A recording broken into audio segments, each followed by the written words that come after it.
Sin will take you farther than you wanna go. Slowly but wholly taking control. Sin will leave you longer than you wanna stay. Sin will cost you far more than you wanna pay. We can trace sin back and back and back and back.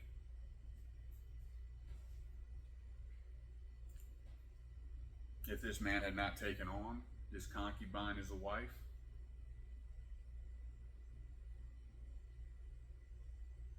probably not. I don't know, but what I do know of Scripture and inferences in the Scripture, probably not a Jewish woman.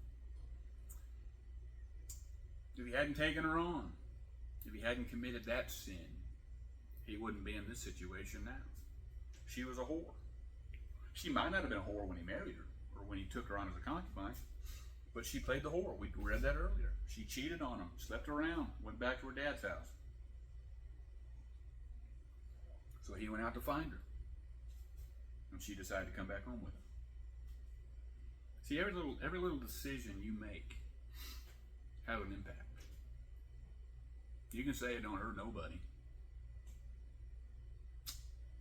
You're wrong, and often it'll take years before you even see the repercussions of that.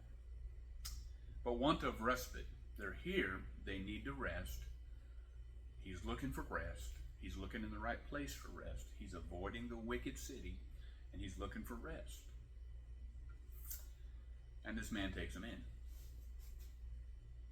And there's a whole lesson right there just in good hospitality.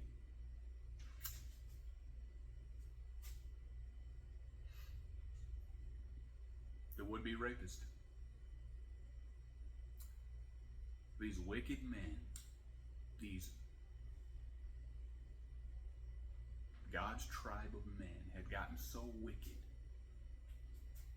that they saw them coming through the streets.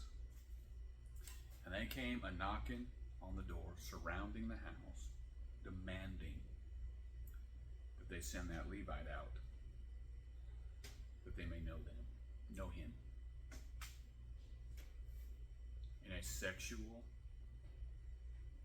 sinful, unnatural, ungodly way.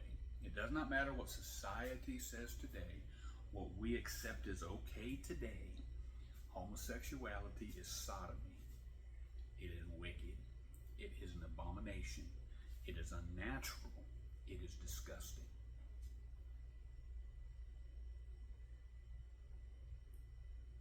And it leads to grosser sins. It leads to murder and serial killers and pedophiles. It is gross.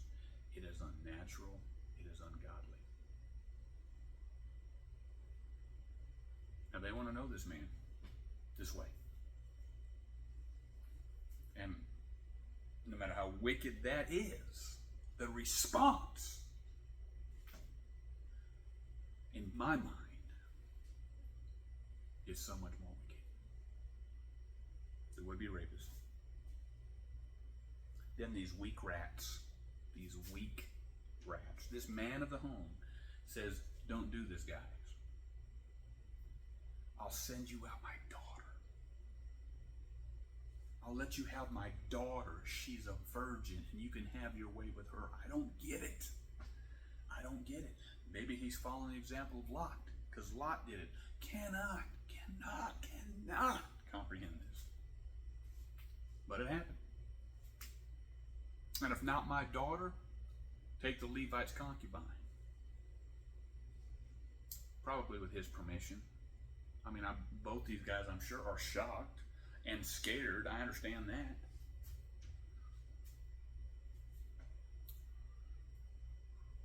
Well, they had no interest in his daughter because they knew him, they knew the daughter, they knew she was a virgin and chaste or whatever. They didn't, for whatever reason, they don't want anything to do with her. Maybe she wasn't good looking. But there's something about this man's concubine, they said, okay, we'll take that. And they had their way with her all night. These weak rats, this man and this Levite sent that concubine out to them.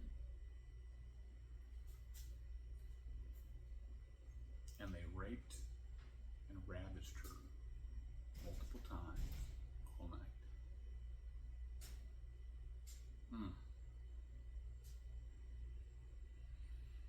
The wanton rape that occurred here, the just unrestrained rape, the wanton rape of this woman. And perhaps that Levite justified it because, she'd been whoring around on him. Surely there's not going to be any sin, but sent her out. And sin upon sin upon sin upon sin.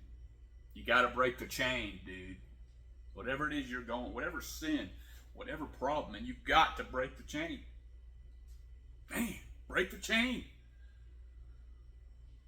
If you just go sin after unconfessed sin after unconfessed sin after unrepentance after sin and unrepentance, you get desensitized to it, and you'll end up doing the most wicked thing that you never would have thought possible.